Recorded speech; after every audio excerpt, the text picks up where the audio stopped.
Hey everybody, and welcome back to another Max Velocity weather forecast. And in today's forecast, we'll be breaking down a huge storm that's about to ramp up even more here in the United States. This is going to bring a ton of problems over the next 48 hours, including the threat of a winter storm that could dump as much as 15 inches of snow to parts of the United States. In addition to this, we're watching for some significant severe weather both today and tomorrow across the southern plains back through the southeast United States. I'll be giving you the latest breakdown on everything that you need to know in this forecast, and let's begin with what's happening right now in the United States, and we'll begin with this low pressure system that is currently located back down in the southern plains. This is dumping snow right now across the Texas Panhandle back into western Oklahoma, and over the next 24 hours this storm is actually going to gradually intensify as it moves into the Ohio Valley, and eventually as we go into late Monday this system is going to explode in intensity as it goes toward New England and as well as much of the Northeast, and this is likely to become a bomb cyclone. What that means is that the pressure will drop 24 millibars over a 24-hour period. It is very likely that we will see that happen as we go into Monday night through Tuesday, and that will dump a lot of snow back up in the Northeast United States in addition to some parts of the Ohio Valley. On the flip side of the storm, we have severe weather both today and tomorrow, stretching primarily from Louisiana now back into the southeast, including Georgia and South Carolina. There are multiple tornado watches at the time of this video that do include areas like Louisiana, Mississippi, and Alabama. Make sure that you have multiple ways to receive alerts today because there will definitely be a few tornadoes. We've already seen a few early this morning back in areas like Texas. Now let's talk more about this storm in depth, giving you an idea of who's going to be seeing snow, how much snow you'll see over the next 48 to 72 hours, in addition to the severe weather potential, which I will have a timestamp to that down below. That's going to be closer to the end of the forecast. Beginning with the winter storm aspect as we go into tonight, there will be some snow across central Oklahoma back into North Texas. A lot of this though will be a mixture of rain and snow, so the majority of this will not be accumulative, but for those that are back over in like central and western Oklahoma, back into north central Texas, you have a better shot of at least seeing a couple of inches of snow accumulation going into tonight. As we go into tomorrow morning, that severe weather risk will move to the east across Alabama, Georgia, northern Florida, South Carolina, perhaps even North Carolina. Snow will move into areas like southern Missouri and as well as back into northwestern Arkansas. That snow will really ramp up during the late morning into the early afternoon hours. I would not be shocked if schools are closed tomorrow in this area just due to how much snow is likely to fall there. Once we go into late Monday night, that snow potential really starts to dwindle down a lot. The temperatures are going to warm up quite a bit. We're going to be right around freezing, if not just a little bit above freezing across much of the Ohio Valley, including Kentucky back into southern Ohio. But with that being said, I do think we're going to transition back into purely snow as we go late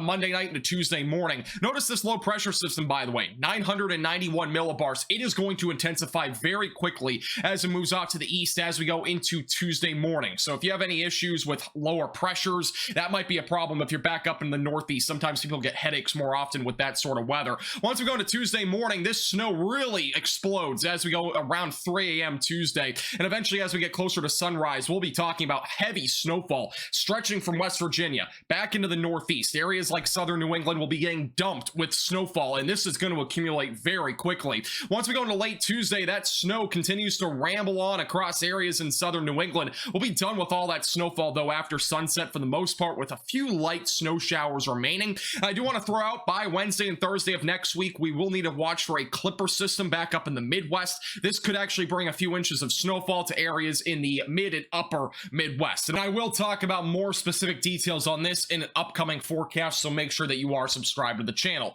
All right, let's begin with the southern plains, then we're going to go through the Ohio Valley and then the Northeast. So we'll go kind of region by region, giving you an idea of how much snow will fall and the exact timing essentially with this system. Once we go to tonight, snow will continue to fall across areas in southwest Oklahoma back into north central Texas. The problem with the HRR model is it doesn't do a great job of indicating where the mixture of rain and snow will be, so some of these areas actually will be more of a mix of rain and snowfall. Once we get closer to about 9 o'clock tonight, snow will continue to fall across north central Texas. Most of the snow will start to move off to the north and east after midnight tonight, and by around sunrise tomorrow, we'll be talking about moderate snowfall anywhere from Tulsa back into southern Missouri, and this will accumulate pretty quickly with several inches of snow in the forecast. By lunchtime, most of the snow is still ongoing in southern Missouri, but it will start to taper down as we go into the late afternoon and evening hours, and eventually by Tuesday Tuesday, we are drying out across Arkansas and as well as Missouri. In terms of total snowfall accumulation, this already includes what we've seen and what is to come. Many areas back over like in Vernon, Texas, for example, in the picture of seeing 4 to 8 inches of snowfall. Back over in central Oklahoma, I don't think we're going to get close to like 6 inches of snow, for example. I think more than anything, it'll be closer to 1 to 3 inches of snow, with some isolated spots maybe pushing closer to 5 inches of snow. And then back over in northeast Oklahoma, back into southern Missouri, I do think we'll have heavier snowfall up here and higher snowfall accumulation. I would say, though, a safe estimate here is 3 to 6 inches, with a few locations seeing maybe as much as 8 to 10 inches of snowfall, but that'll stay more isolated overall across areas in southern Missouri and as well as northern Arkansas.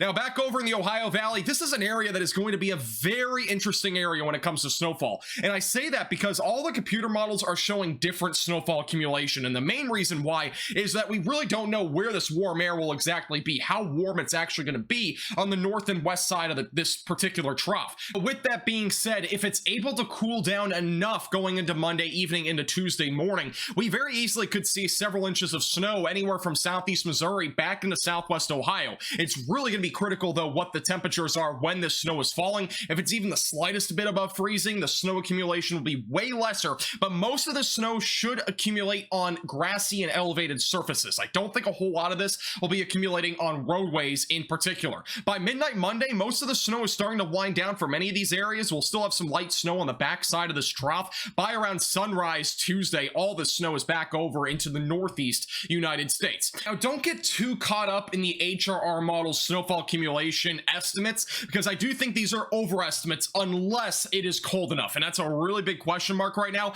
I would say, honestly, most of this area in here, anywhere from southeast Missouri all the way back into like southern parts of Ohio, will be somewhere between a coating to 3 inches of snow. I would be surprised if many areas get past that, just due to the fact I think the temperatures are going to be very close to freezing. Even though the HRR model is really, I think, overestimating this, I don't think we're going to see areas close to 9 inches of snow. It'd be a very isolated spot if that even happened. But if we get cold enough, it's possible, but I still think it's a bit of a stretch. This is the European model, which I don't think is any better when it comes to estimating the snowfall accumulation. I don't think we're going to see snow this far down to the south, but with that being said, I think it shows more realistic estimates between a coating to 3 inches of snow, with maybe a few isolated locations getting closer to 5 inches, but it's really going to be critical watching those surface temperatures as we go into late Monday and as well as into Tuesday. Going to be a lot of stuff to watch for there. I'll have a better forecast for you tomorrow if any big changes come, so make sure that you are subscribed to the channel. The northeast will be the bullseye location. This is where the temperatures will definitely be cold enough. This is Tuesday around 6 in the morning. Notice very dark blue across much of the northeast. That represents heavy snowfall, and we're gonna have a lot of that as we go into Tuesday morning. This is gonna go on all morning and into the early afternoon hours, and eventually move off coast as we go into late Tuesday. In terms of total snowfall accumulation, most areas will see in the ballpark of 8 to 12 inches of snow. There will be some isolated locations, in particular back over in southeast New York and as well as in northeast Pennsylvania, that are closer to the 10 to 15 inch range. We could even see some higher elevations in western Massachusetts be in that range as well, between 10 to 15 inches of snowfall. New York City as well, you will see some snow out of this event, probably going to be in the ballpark of 2 to 5 inches of snow there. Now, there is a threat for severe weather today and tomorrow. Today's threat is actually enhanced anywhere from southeast Texas back into central and southern Mississippi. The main concerns are damaging winds and as well as a few tornadoes. A strong tornado is possible between about now until about 8 to 9 o'clock Central Time. Have multiple ways to receive alerts and a tornado action plan in place just in case. I might be going live for this. I'm not 100% sure. And then as we go into tomorrow, there is a slight risk of severe weather across the southeast United States. The main concern, damaging winds and also a few tornadoes. Timing for today, storms will fire up this afternoon and evening across Louisiana back into central and southern Mississippi. By around 8, 9 o'clock tonight, a lot of the storm activity will be starting to transition into mainly damaging winds. We might still have an isolated tornado threat. Overnight tonight, most of these storms non-severe, but still have multiple ways to receive alerts. Tomorrow afternoon around lunchtime, there will be plenty of showers and storms across the southeast, and any of these storms that get enough spin and have enough separation in terms of like a discrete supercell could drop a tornado. So again, have multiple ways to receive alerts and a tornado action plan in place just in case. Thank you so much for watching. Make sure to hit the like button down below and subscribe if you've not already.